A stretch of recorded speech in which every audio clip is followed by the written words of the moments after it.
Right.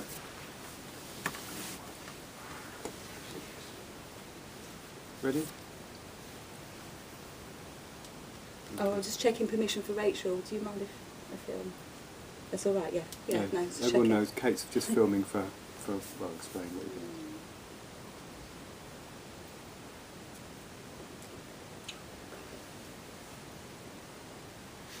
Everyone happy with that? No one's incognito, on the run from the law, don't want to disguise their voice? No. I've got a bit of black paper I'm going to put across here. Okay, right, lovely to see you all guys. What we're going to do is we're going to go for about an hour and a half probably, but we are going to have to build in breaks for Kate because she's on her own. And we're going to do three things. So David's going to talk to you about life in general, really, I think. But it's going to be part of the conversation you had a couple of weeks ago, I think, in the teacher's briefing. Yeah, so it's just an opportunity for us to catch up with that. Then we're going to do just a staff meeting, which will just kind of be a little bit of review of the term, any sort of joint issues that we want to talk through, that kind of stuff. And then Teresa's going to do a session on the care plans, which are now online. And the idea is then we'll walk you through the care plans, and and how we want them to be, and then we're going to break, and then the rest of the day will be doing your care plans and getting them all up and ready to rock. Okay. So without further ado, my good friend and colleague, Mr. D. Couch. Okay, thanks. Am I going to be contaminating the video being? Do you know what? We can edit you out. Yeah, that's useful. Right, okay, well, this is just something I breezed over with the teachers, and you weren't in that meeting. And really it's about working here, on the consequences and pleasures of working here. This is a non-maintained special school. This is very different from a local authority school. In a local authority school I've worked before many years, or in a service, which is the job I did before I came here. I was given a body of money. Here you are, David. Here's £1.5 million to run the service, and that's what I did. And I had to spend that £1.5 million within 1% tolerance. I could go over £1.5 million and I could come under £1.5 million. But if I was a lot under and didn't spend all the money, that was actually quite dangerous, because the idea was that I wasn't allocating the money sufficiently for the betterment of the children, for the improvement of the children. Did it also imply that they could cut your budget for next year? No, that is an absolute fallacy. That it is a happened myth. to me here. Did it? In the art department. Okay, well, in terms of local authority work, it was a myth that if you didn't spend it all, you would be cut from your budget the year after. And as a budget manager of this school, if I was to see somebody come back to me and say, well, actually, David, I don't need that much money for my department, it would be an utter pleasure for me to hear, because of course then I can allocate it somewhere else. Because distributing the budget is something that's hugely important. Keep a really firm figure on it. So you people, and I used the word chosen to, work in the non-maintained sector. In actual fact, that's probably not your concept of this job. You find yourself in the non-maintained sector. Now, generally speaking, and this is a huge average, pay here is greater, is better than in the maintained sector. Now, there are consequences to the job we have here. This place ostensibly could close, and unlike a maintained school where it wouldn't close, even if it had a disastrous Ofsted, the head teacher gets fired, a new head teacher comes in, and Ofsted are in every 3 days or whatever. That doesn't happen here. There's a similar school to us, and the schools that you're aware of that have closed: Penn, Margate, Ovingdean, for those that remember Ovingdean, etc., where a bad Ofsted is the death knell of the school, etc.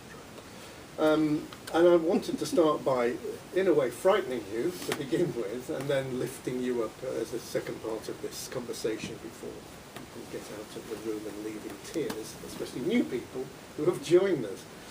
This school, and I use the word, is stable financially, very, very stable. I think Theresa May took that line from me and added the word strong and stable. And it's now become almost embarrassing to use the word stable, but I've used it consistently because my job when I first came here, and if you remember when I first came here, things were quite unstable. And my job has been to stabilise the school, set the budget, spend the money, return somewhat of a surplus at the end of the year so that we are always very safe. Catastrophes can occur, so let's not relax too much, but we are absolutely safe. There's no view of this school closing at all anymore. We've got plans into the future, and we adapt and change as we go along. And the adapting and changing is exactly what you people are involved with. Okay, I hear sometimes from factions of staff, these aren't the children that we used to have. Well, I'm glad you've observed that, because they're not. We have got different children, and we've got different stuff. I could just highlight you for a second. Percy? No, I know. Oh, sorry. I know Lacey's name. We have Percy and Lacey's, and Paul very involved with, highlighting Lacey simply because she's new, involved with this new kind of group, new people, new pupils, we try and make sure that we've got this covered with the skill set that we need. And the pupils are changing. And I do know that we have a number of pupils here that are grindingly annoying. And that, again, is part and parcel of where we're going with this school. We also have other plans, and really it's my fault, I do apologise, we should probably share them more widely. We're looking at the possibility of attracting international students to the school. This is something we did with, if you remember, Turkey Abdul. Some people remember Turkey.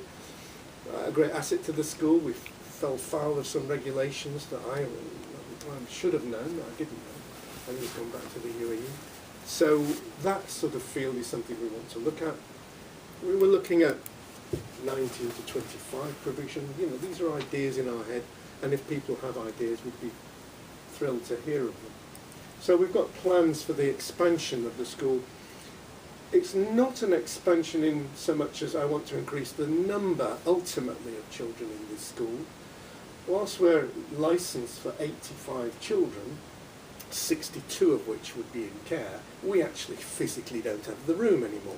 The days of stacking children up in small rooms in bunk beds are gone. It's against the regulations.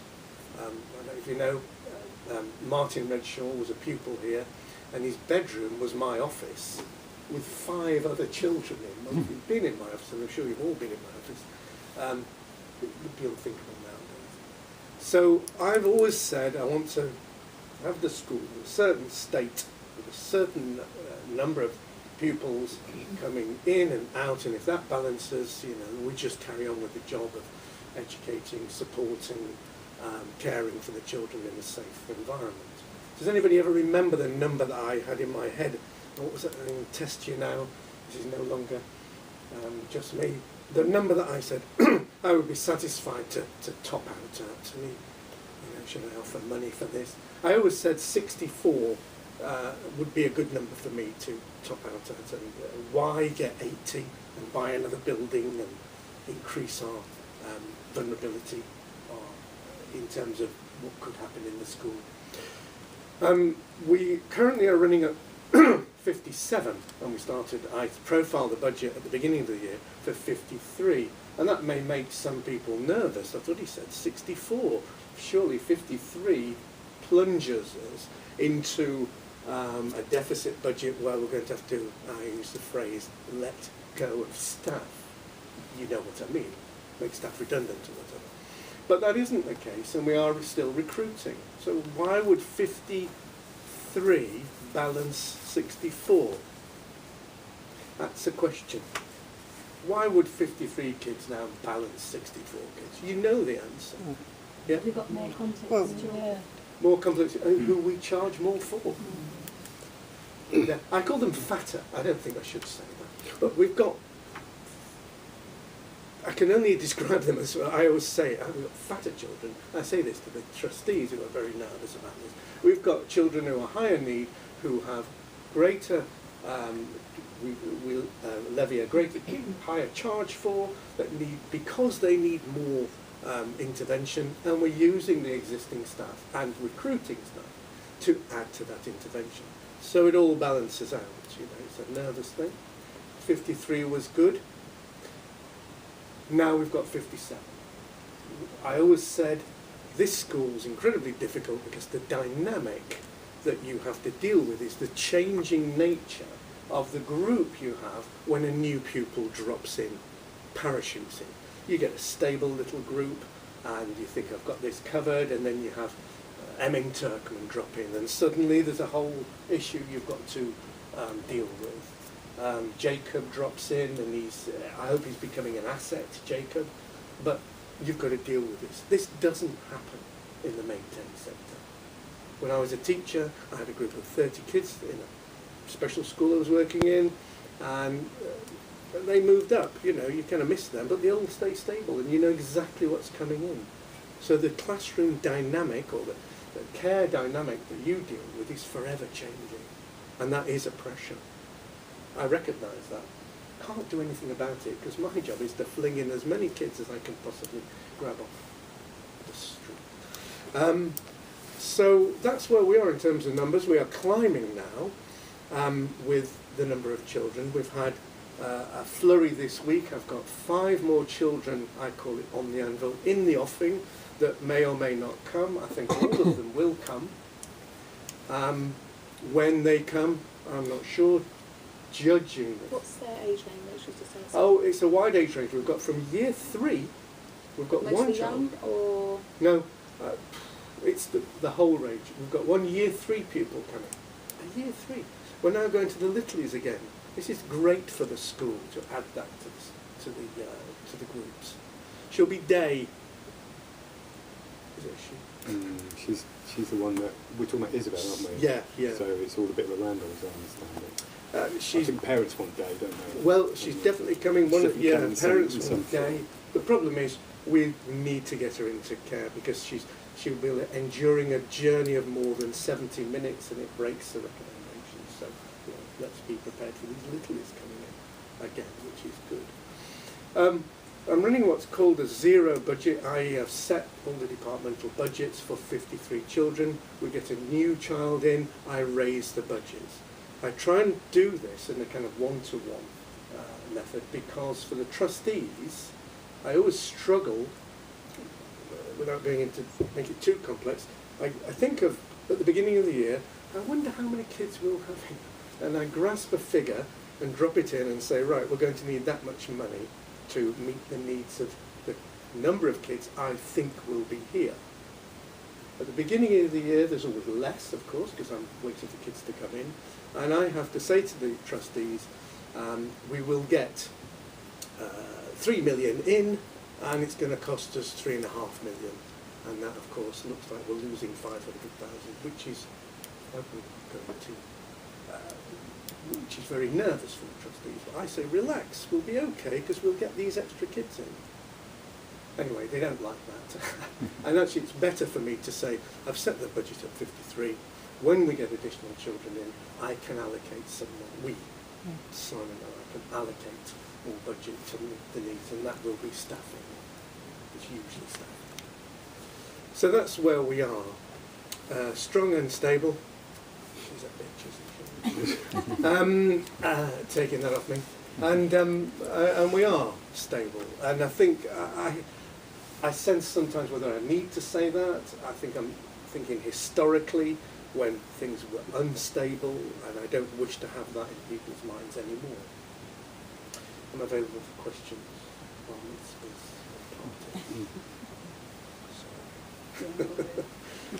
Okay, that's me. Can you say a little bit more about the children that are flying around? The 5 You're kids? taxing me now, Simon. Yeah. We've got Isabel, the year 3. Yeah. We've got Sasha.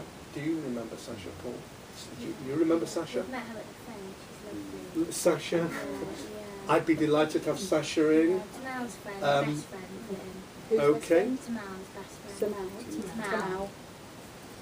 Best So friend. Sasha has come back into the picture because she's moved local authorities.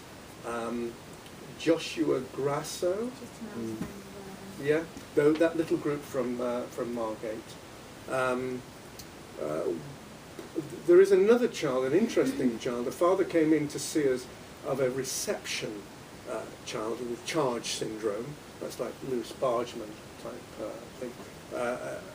Non-implantable, no auditory nerve, so this is no interventions. And I say that because usually now there will be implanted, but this child couldn't be implanted because of loss of auditory nerve. And that's an interesting case because Brighton and Hove wouldn't, it's tragic. Talking to this dad, young guy, in terms of my status, came in to say that his son had been accepted at the local school, which is obviously what he wanted. He bought the uniform, and then the school refused to have it, which I thought was pretty mean, actually. And then he said, well, can my child go to Bevingdean? They're deaf. No, Bevingdean flatly refused him, so he tells me, this is the father telling me. And then they sent him off to Downs View. Has anybody been to Downs View? You know what the Downs View... The problem with Downs, it's a lovely school, and I would recommend it, you see, because it has a lot of links with those, particularly Paul Mason, etc. Have you been to that? Yeah, You've visit. been. But it can be a bit frightening for a new parent, I don't know how they managed it. And this child evidently is putting 2-3 signs together, which would make him outside of that group, I think. So we're trying to, we couldn't have him, he's too little, we don't have a peer group for him.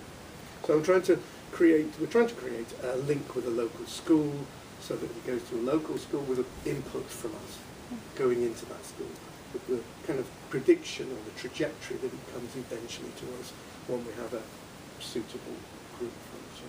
So things like that we're looking at. And I can't remember the other two. Well, we've got Jessica who's Jessica, yet to yeah. arrive. So Yeah, Not yeah, heard yeah. anything. No. No, Well, she's slam dunk. she's done. It's all agreed. But It's all we agreed, kind but of they're just messing getting around into the transport. Right, and okay. It's usually that, isn't it? That's that's usually. Who else is there? I can't think off the top of my head, but there's. But anyway, Charlie, that's Garrard. good. Oh, was it a family of 3? Charlie, there were 3 There kids. that came looking in the That's school. right. There was Charlie, Ronnie. Ronnie. So Ronnie, the And not 2 the boys. girl? No, the she's girls at are Maryhill. ensconced in She's at Maryhill. Maryhill. We'd have loved to have the girls. So the boys have come back in, and Charlie was refused, but the unit has lost its So teacher. who's refused there? Charlie Garrard. was refused by the local authority. So now there's a big possibility that we'll get them both, Ronnie and Charlie. So Ronnie's year 6. Yeah. So Ronnie they're looking for September to come here. But Charlie, as you know, there's the mum told me the other day when he came round that they're going to tribunal on the 21st of November. Mm. So there's or some kind of mediation. 21st. 21st Mediation. of November. Mediation. So they may. So it's possible that he'll be Parachuting. Yeah, so he's another parachuter. And that will alter dynamic, and we've got to cope with it. Okay. Any questions? Any more questions? But you're feeling quite confident, David, aren't you? I am, The headline news is that we've got enough kids, and there's kids floating around doing well. Yeah. That's And nice to hear. We've got good relationships with local authority. We had Wiltshire in to do a monitoring visit. We've now got Medway coming in to do a monitoring visit. Time for us to shine, We're just telling our story. Good. Thanks very much, David. Thanks a lot. Thanks for your time. Do You you need want a 5 break, minutes? do you think? Yeah, 5 minutes. Have 5 minutes. I need to get the No, room. I'm- So.